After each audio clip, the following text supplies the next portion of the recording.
l'église en construction à Bianda, une avancée considérable s'observe en ce jour avec la finition de la fondation et des semelles isolées.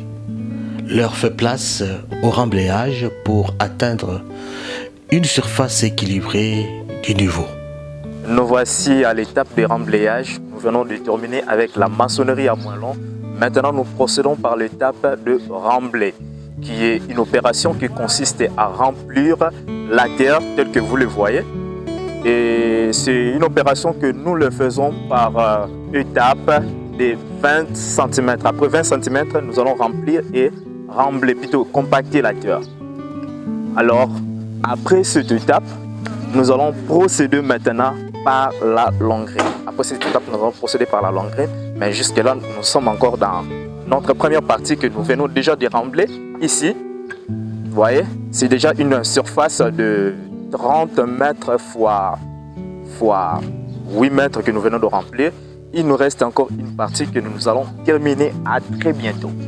Ça va prendre 5 jours. D'ici 5 jours, nous allons tout terminer.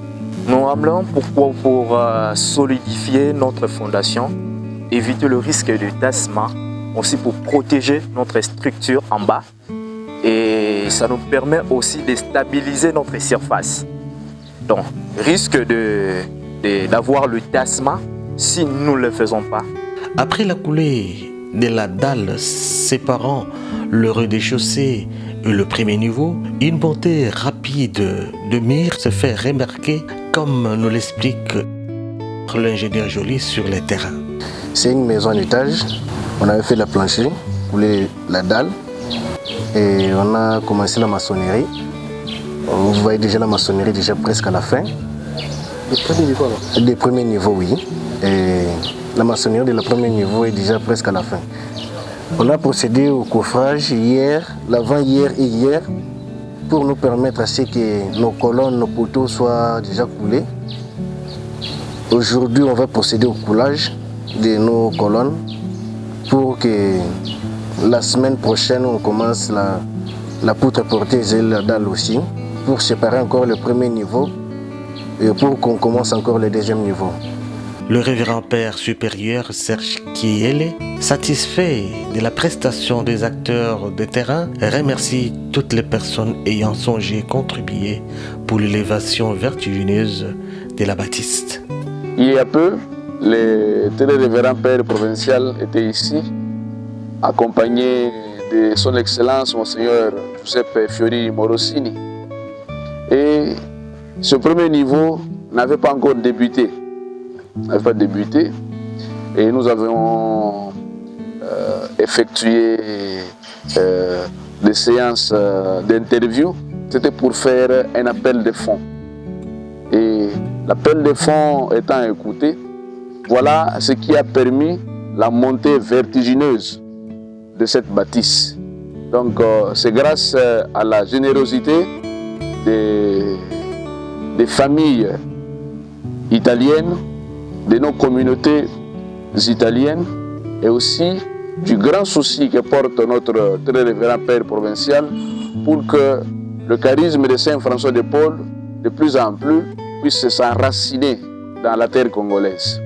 Et nous constatons que l'ingénieur avec son équipe est en train d'allouer des grands efforts pour que les contributions qui nous parviennent puissent être justifiées à travers aussi la rapidité et la qualité des travaux qui sont exécutés. Et j'en profite pour dire un grand merci à nos bienfaiteurs. Un grand merci au cœur généreux du très révérend père provincial. Et je fais encore un autre appel parce que bientôt nous allons couler. Aujourd'hui déjà, les coffrages des colonnes effectuées hier vont recevoir du béton armé.